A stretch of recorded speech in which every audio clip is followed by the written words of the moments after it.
Welcome to your Daily Dose of Sunday School, episode 106. We're on chapter 3 of R.C. Sproul's Reason to Believe, titled, What About the Poor Native Who Never Heard of Christ? Now let me say I've some days not referenced the book because it is, some of the sections do not quite give me enough to work with, and I've kind of gone my own way. Still a good book, but very quick overview of some of these topics. So the title of this chapter is What About the Poor Native Who Never Heard of Christ? So that seems to be an objection that says that if you're saying basis of salvation is belief in Christ, then God would be unfair not to give that same opportunity to someone who lives in a culture not like America, where there's lots of Christians and the gospel is easy to be exposed to find. What about somebody off on an island? They've got no internet. What about them? And I think the assumption here is that man is neutral and that God has simply put before him a choice of Jesus or not Jesus. You choose Jesus, then you're saved based on that. Well, maybe you're rewarded based on that. You choose not Jesus, and you're condemned based on that. But the issue is that someone who has never heard of the gospel is not condemned for rejecting Christ, because they haven't rejected Christ. That doesn't mean they're not condemned. See, the problem is the assumption that man is neutral.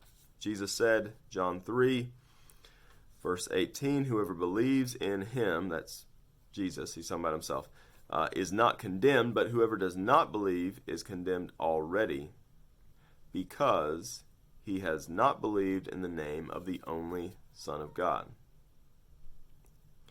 So the statement there is that they are condemned already.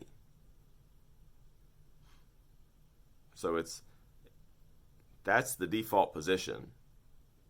And then God has sent his Son to bring people out of that condemnation.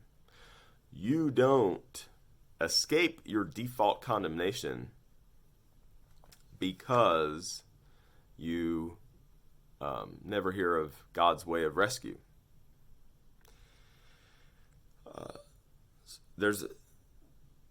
So man is not condemned who has not rejected Christ on behalf of rejecting Christ. They're condemned for their sins. They're condemned already. And they're also condemned for rejecting the Father. So if you think it's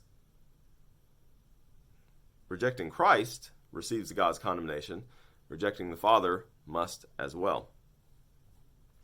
So Romans 1, 18 through 23, we've looked at this a lot. This is very central to Reformed Apologetics. For the wrath of God is revealed from heaven against all ungodliness and unrighteousness of men who by their unrighteousness suppress the truth.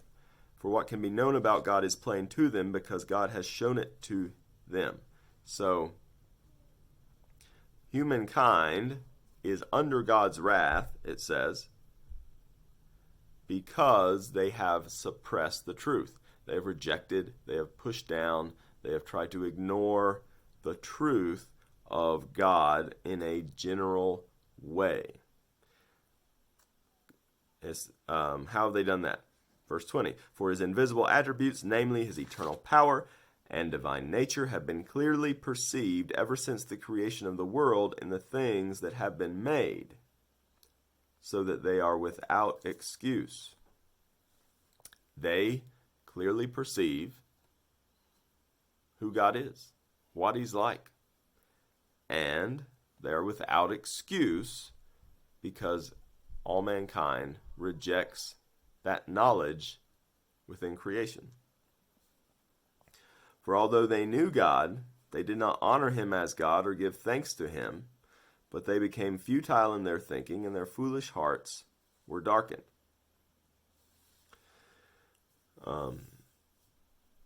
So they rejected the Father. They refused to honor him, and that led to futility. Claiming to be wise, they became fools and exchanged the glory of the immortal God for images resembling mortal man and birds and animals and reptiles. So for the unbeliever, that the fact that the poor native, the poor man on the island, is trying to be religious, to them that speaks of evidence of goodness within them. But actually it is evidence of the fact that they have rejected what truth they could see. They start worshiping the trees or build altars to spirits. They start worshiping statues. That is proof that they have rejected the Father. So man is condemned for that. Man is condemned for his sins, and this passage does not offer any hope for the man on the island. The person with that objection is misunderstanding the nature of the gospel. This is a rescue mission God has sent to rescue people who are condemned already. They are justly condemned. They don't have to reject Christ in order to be condemned.